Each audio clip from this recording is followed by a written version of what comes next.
Hypersensibilité, partie 5, je poursuis sur les sorties hors du corps. Je conçois que c'est un peu difficile à appréhender pour les gens qui ne connaissent pas du tout, mais pour les gens qui ont déjà vécu ça ou pour les personnes qui s'intéressent aux expériences de mort imminente, elles verront tout à fait de quoi je parle. Si certains ont envie d'en savoir plus, je vous conseille aussi la chaîne qui s'appelle Témoignages sur YouTube et qui regroupe des centaines de témoignages de personnes ayant vécu ce genre d'expérience. Alors je vais tâcher d'être le plus clair possible sur un domaine évidemment qui reste encore largement inexploré, mais de plus en plus connu et de plus en plus étudié par la science. Alors ce que moi j'aime appeler la conscience, mais que d'autres appellent l'âme ou encore le corps astral, va sortir du corps physique.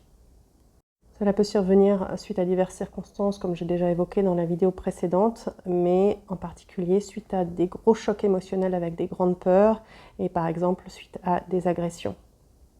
Donc l'agression, le trauma, l'accident créent un choc dissociatif, la conscience sort du corps et la personne accède à une perception élargie de la réalité.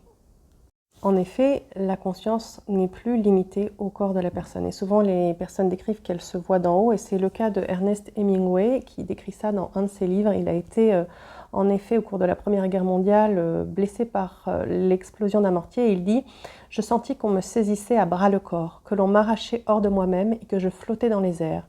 Je sortis rapidement et complètement de moi-même. Puis j'ai flotté. Et au lieu que cela persiste, j'ai senti que je me glissais à nouveau en moi. » Lorsque les personnes vivent cet état, elles ont l'impression que tout est plus net, plus vibrant, plus détaillé. Elles vont également parfois avoir accès à une vision à 360 degrés et aussi souvent elles vont percevoir les pensées des autres, leurs émotions, leur état, et ainsi que les objets, les lieux. Et suite au trauma, la personne va se réassocier plus ou moins complètement et elle peut garder une perception élargie qu'on appelle extrasensorielle, au-delà des sens habituels.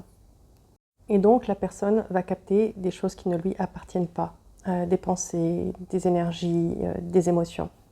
Suite au trauma, il y a comme une brèche, une perméabilité qui s'est faite dans son système. Et ces traumatismes peuvent avoir lieu très tôt dans l'enfance, quand justement la personne est immature, l'enfant est immature, et lorsqu'il vit des gros chocs, pour lui c'est une question de survie, de sortir. Et le trauma a été oublié, mais la perméabilité vis-à-vis de ce qui ne lui appartient pas de son environnement est restée.